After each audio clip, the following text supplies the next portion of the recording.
Em outra tradução, que eu achei melhor, versículo 3: vamos trazer de volta a arca de nosso Deus, pois não nos importamos com ela durante o reinado de Saul. Feche seus olhos, Pai querido, Pai amado, em cuja presença estamos nessa noite, Senhor, reunidos, Senhor, como Tua igreja, Senhor, diante de Ti, Senhor amado, para suplicar as Tuas bênçãos, as Tuas misericórdias, Senhor amado. Já temos, Senhor, através dos louvores, Senhor, sentido a Tua presença, Senhor, e como cantamos agora, Tu és o leão de Judá, Senhor.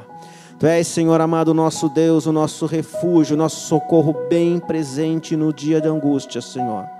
Torna clara, Senhor, aos nossos corações aquilo que Tu já ministrou ao meu coração através dessa palavra, Senhor. Que possamos compreender, Senhor, o verdadeiro significado da Tua presença em nossas vidas, Pai. Fica conosco em nome de Jesus. Amém. Poder assentar, queridos.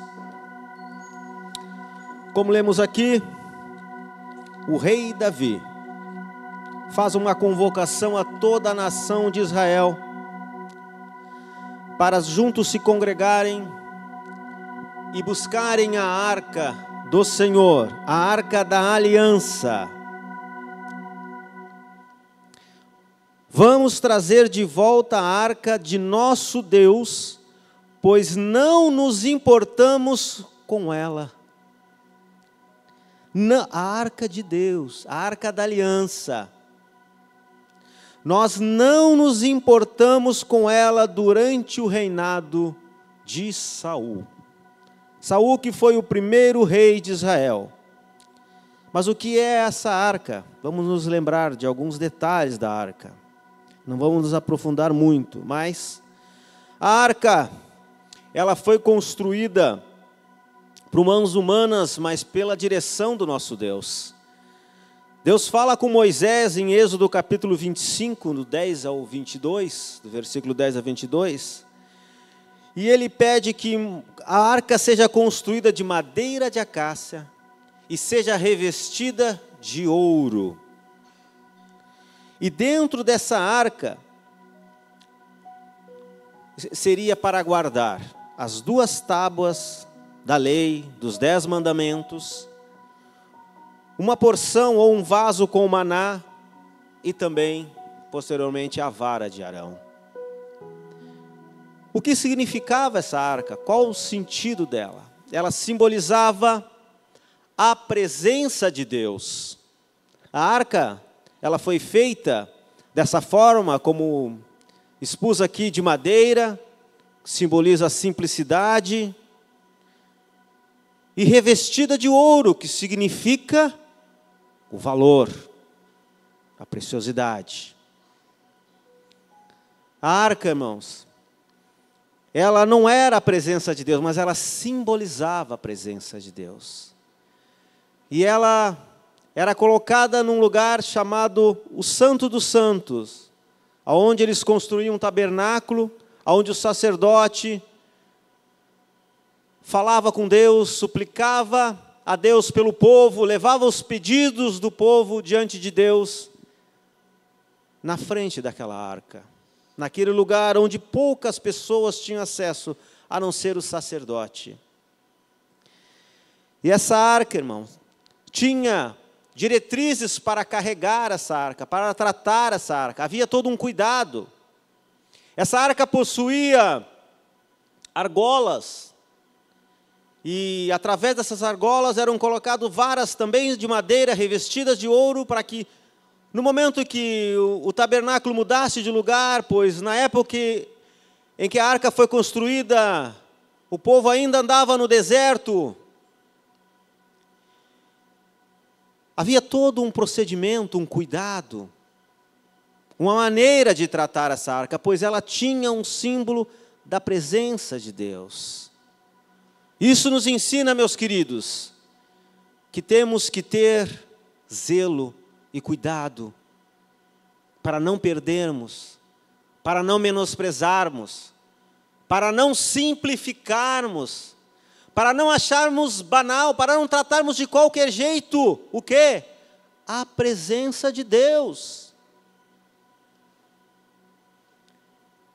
A presença de Deus, irmãos, é a coisa mais importante que podemos ter nas nossas vidas.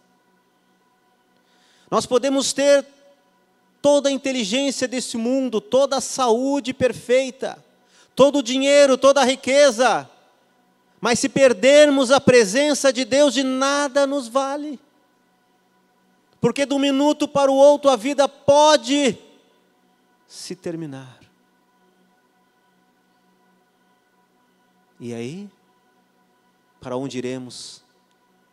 Tendo a presença de Deus, nós temos confiança, certeza, segurança que estamos guardados por Ele.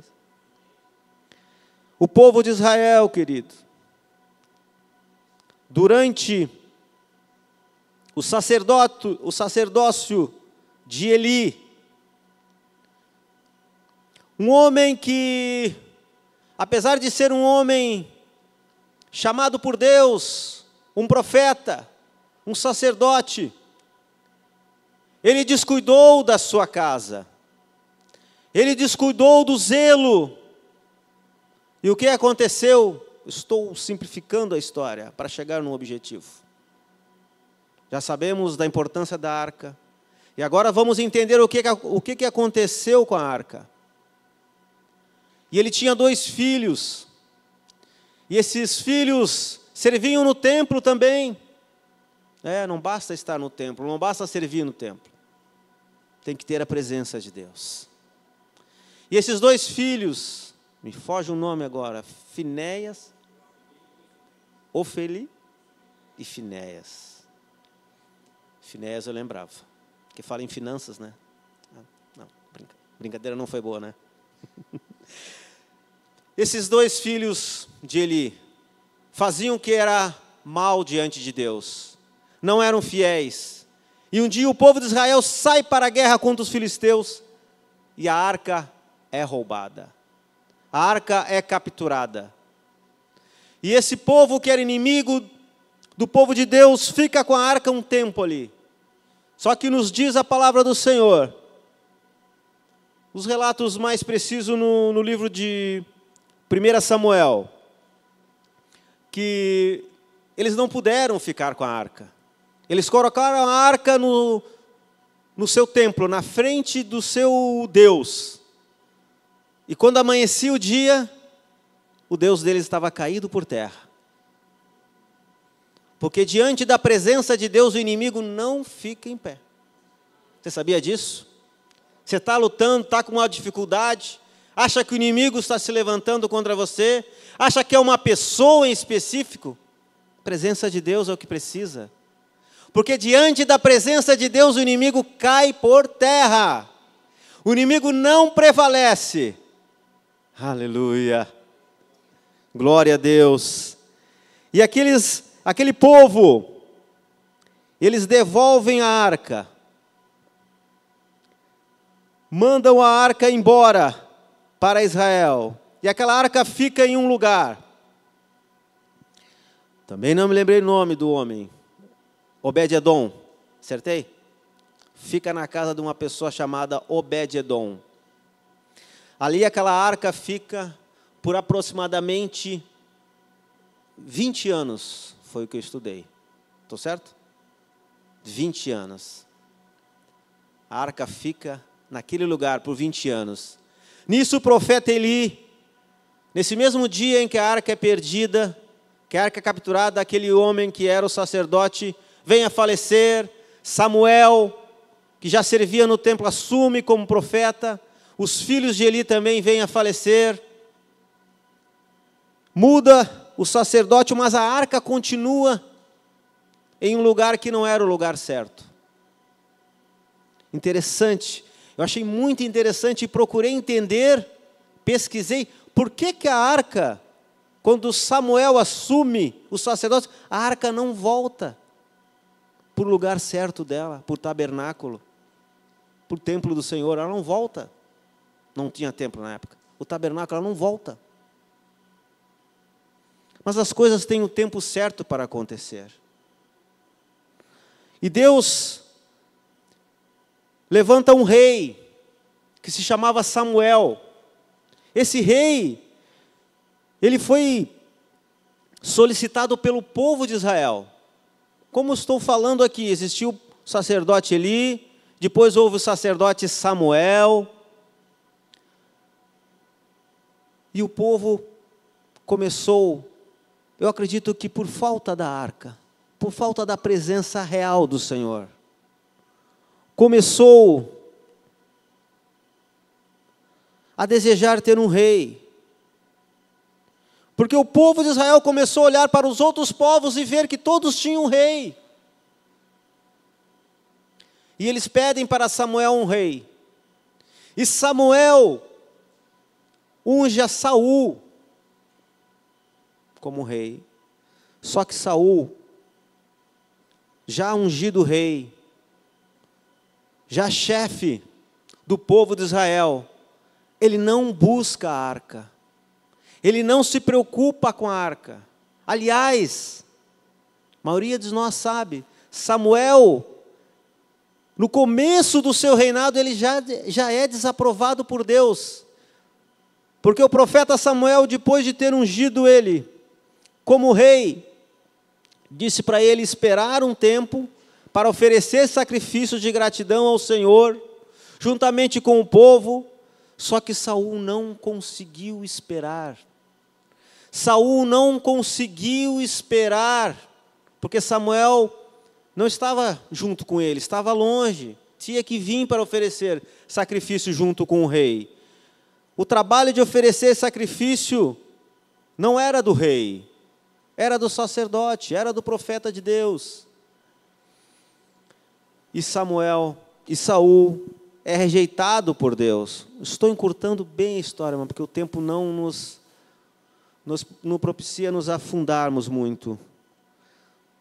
Mas quero que você entenda, fique claro essa noite. A arca simbolizava a presença do Senhor.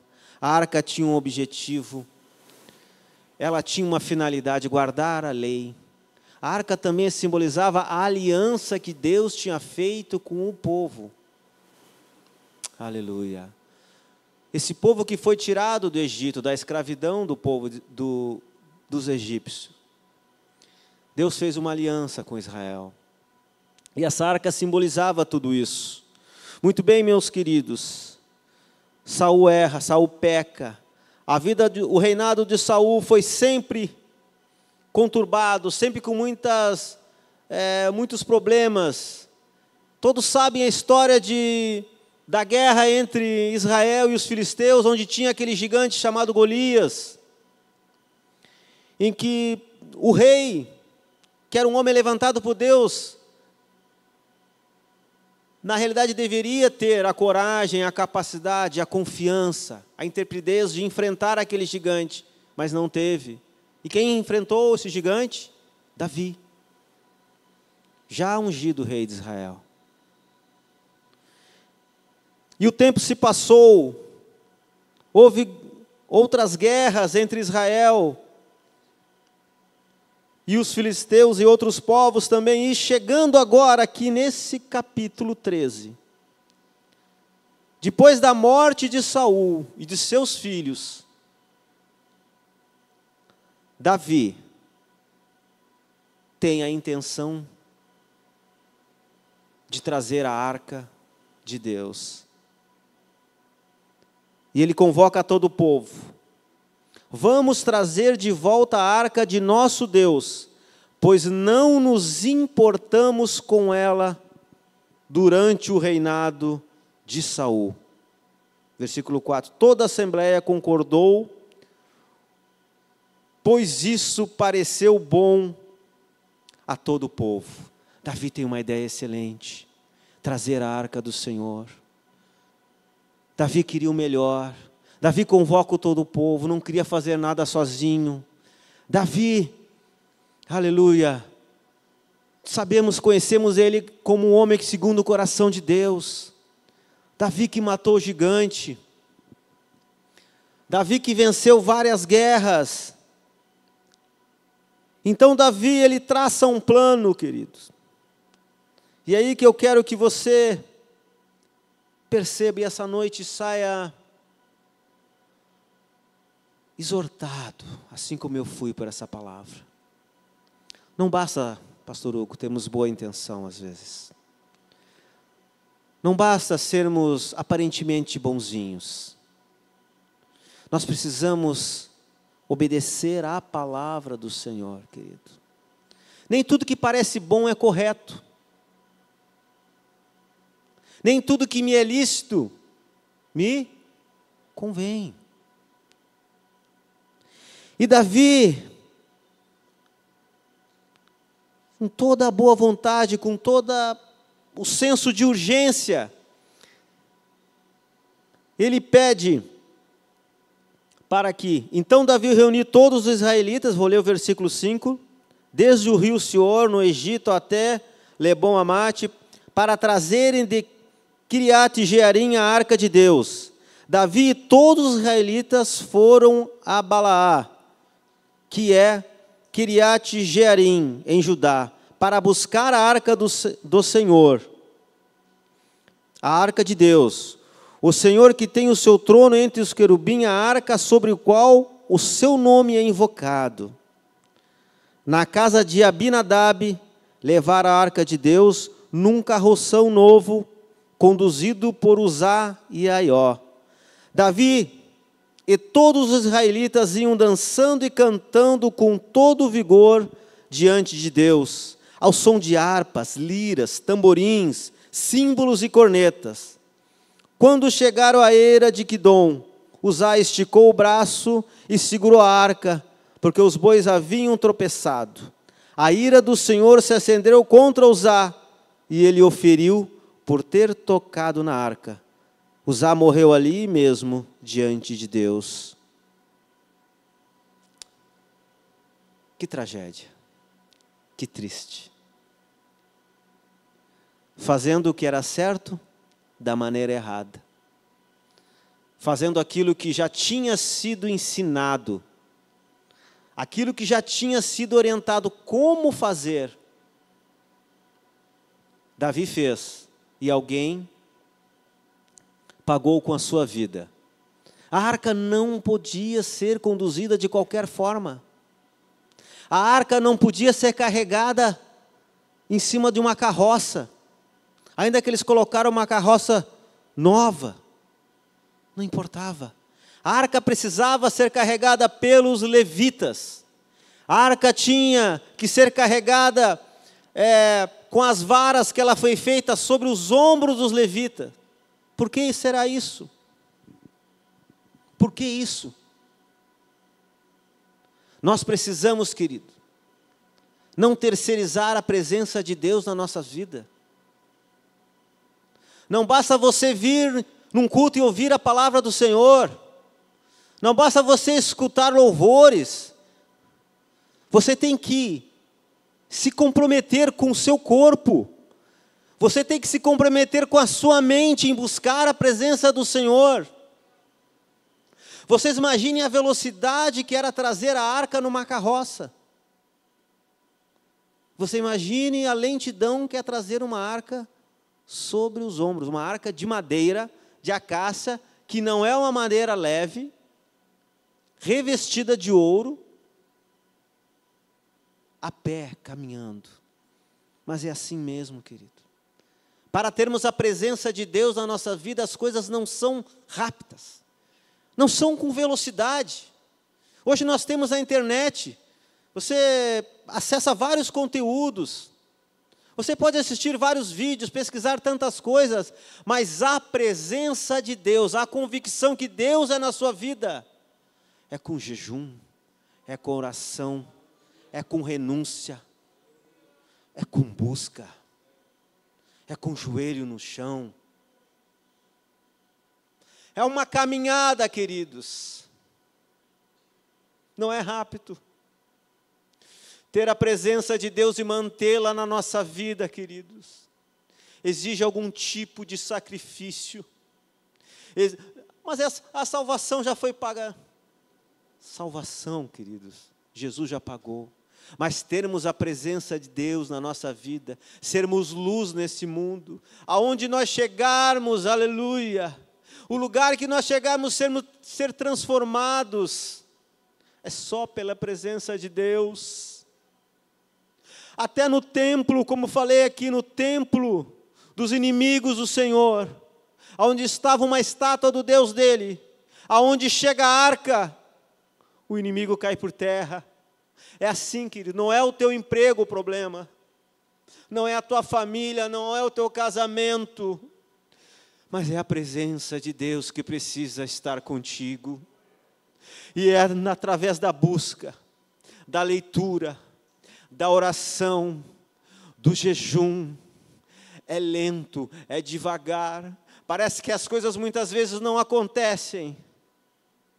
Parece que a gente não chega num objetivo, pastor Hugo. Parece que estamos caminhando e está pesado às vezes. Mas é assim mesmo, querido. O evangelho de micro-ondas, o evangelho de fast food, que você liga em 5 minutos. Se o motoboy, que Deus ajude, não sofrer um acidente, porque ande de carro 7 horas, 7h30, os trabalhadores, queridos trabalhadores, estão, é ou não é verdade? O alimento chega. Mas o evangelho não é assim. O evangelho que nos coloca, aleluia, em confronto com a Bíblia. O evangelho que nos sonda. O evangelho que diz: quem quiser vir após mim, negue-se a si mesmo. Tome cada dia. A arca, não. A arca foi naquele tempo. Tome a sua cruz e siga-me. Negar a si mesmo, tomar a cruz e seguir a Jesus. É uma jornada, é uma caminhada. Acontece isso. Davi fica contrariado, versículo 11.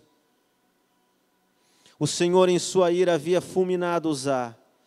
Até hoje aquele lugar é chamado Pérez Uzá. Naquele dia Davi teve medo de Deus e se perguntou: como vou conseguir levar a arca de Deus? Por isso desistiu de trazer a arca para a cidade de Davi. Em vez disso, levou para a casa de Obed-edom. A arca de Deus ficou na casa dele por 3 meses. E o Senhor abençoou a sua família em tudo o que possuía.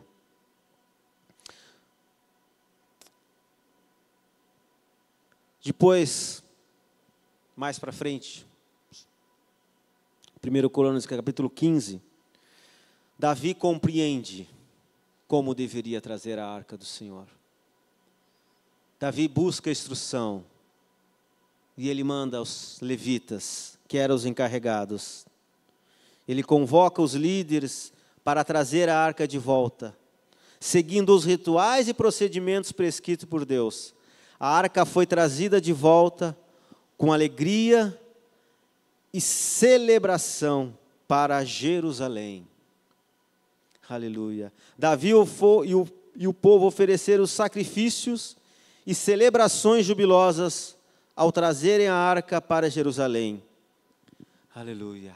Agora, do jeito certo, da maneira correta, do jeito que o Senhor já tinha instruído, deu tudo certo.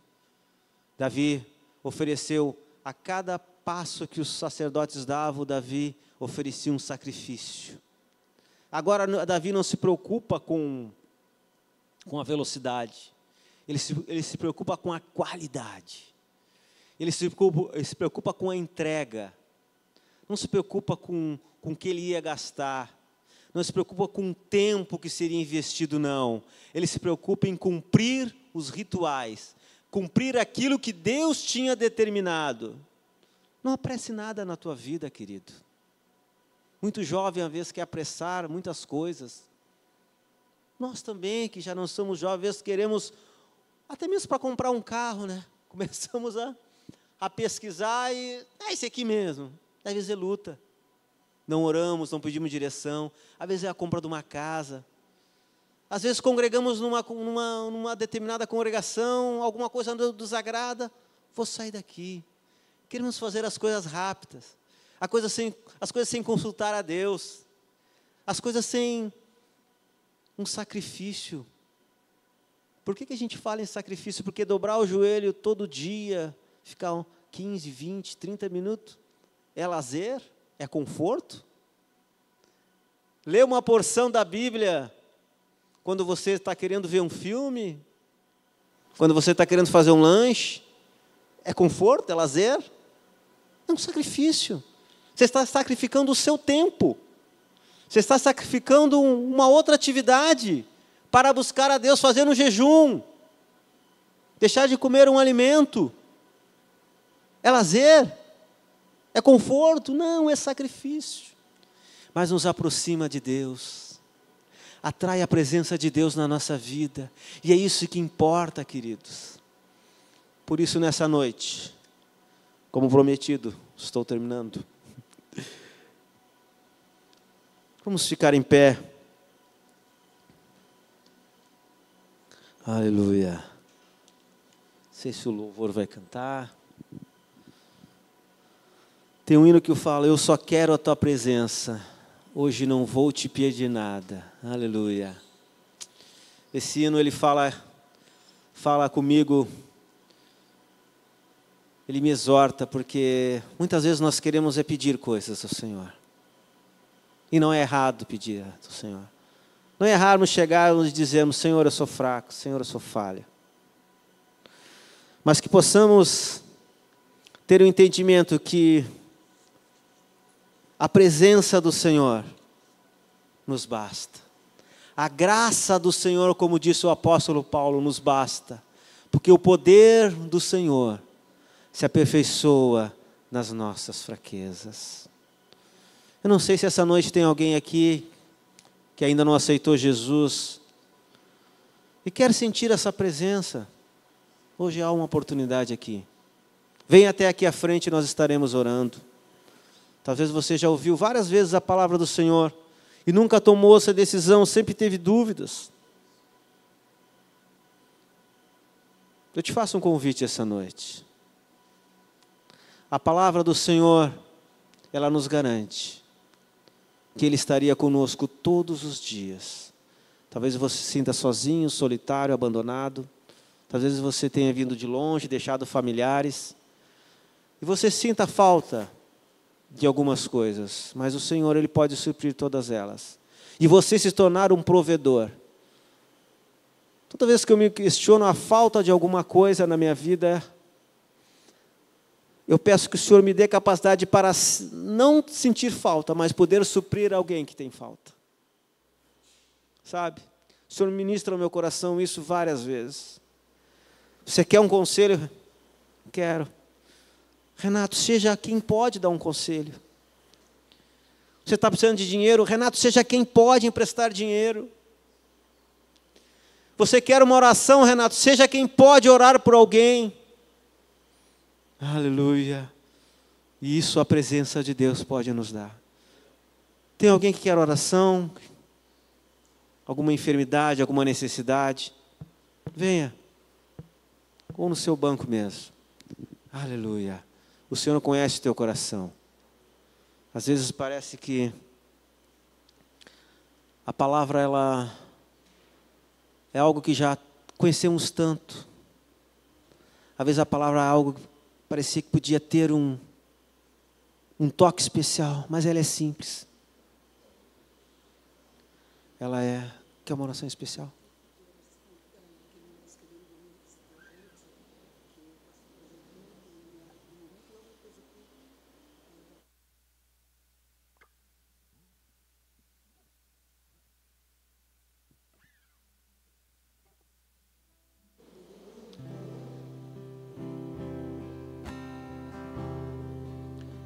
Vamos orar, querido. Jurandir, né? Juraci, irmão do Jurandir que veio no culto.